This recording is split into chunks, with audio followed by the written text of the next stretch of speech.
Hello, I'm Linda Lee Cadwell, and I welcome you to this special Laserdisc edition of Dragon, the Bruce Lee story.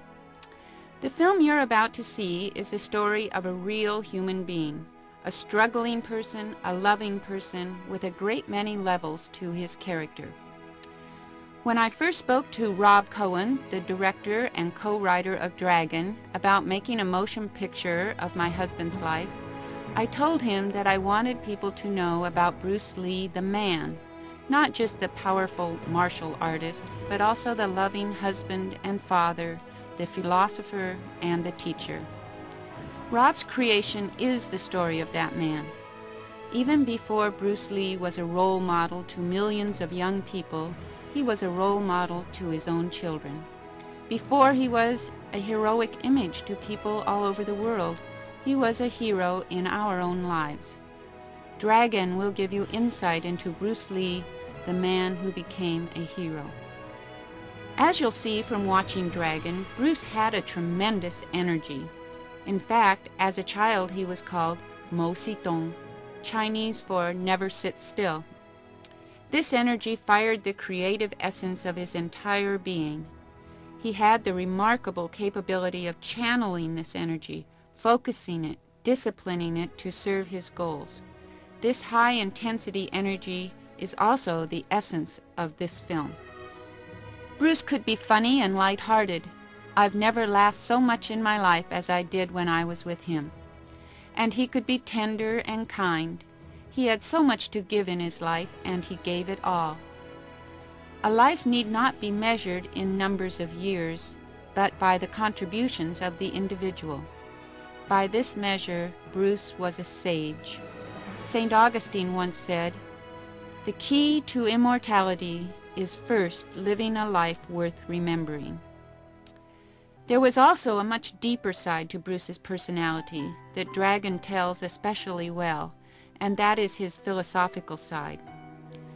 Immersed in the Eastern and Western philosophies, Bruce was a great and deep thinker, always contemplating life and the meaning of his own existence.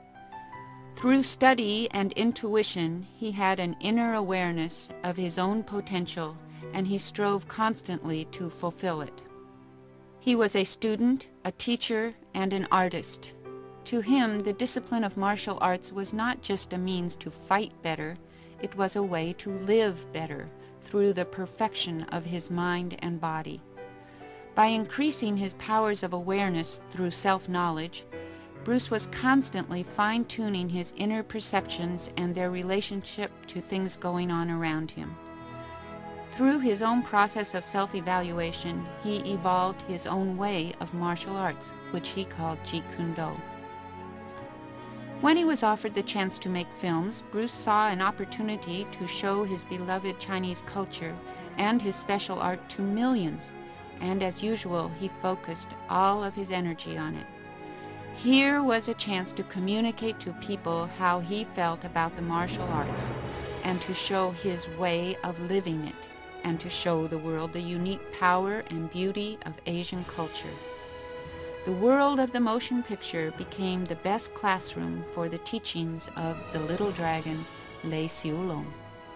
With his new ambition, though, came new boundaries, mostly in the negative ways that Asians were depicted in film and television.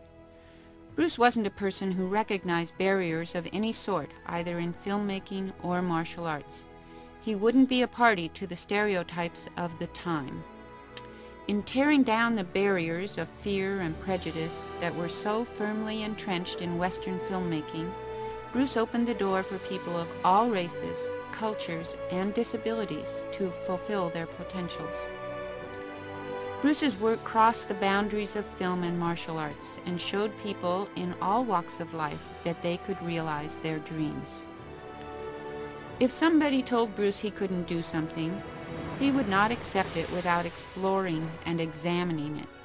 While he had great respect for tradition, he was not a slave to it, and if he saw a better way, he was faithful to the integrity of his opinions. He ruffled some feathers, but he also changed a lot of attitudes, and he definitely changed the way martial arts and Asian culture are perceived. Now, 20 years after he left us, he's still changing people's attitudes. This is what the film Dragon does so well. It does not show Bruce Lee a Chinese man, or Bruce Lee a fighting man, or Bruce Lee a family man. It is all of these and none of these. Dragon is about Bruce Lee, a real human being. I'm often asked to speculate on what Bruce would be doing now if he were still here. I think it's safe to say that he would still be involved in film. He loved film, and it was his passion to share his philosophy with the whole world through a medium that could entertain as well as inform. He would probably have continued to write and produce his own pictures and to create opportunities for others to create their own special kind of art. And Bruce, I am sure, would have loved Dragon. Rob Cohen has done justice to the man. And as for Jason Scott Lee, I almost feel that it was worth waiting for all this time for Jason to grow up and be old enough to play Bruce. I sincerely hope you enjoyed Dragon, the Bruce Lee story. Watch it with the knowledge that you are indeed witnessing the true humor, wisdom, and yes, the power of the man I knew. The long and winding road that leads to your door will never disappear. I've seen that road before. It always leads me here. Lead me to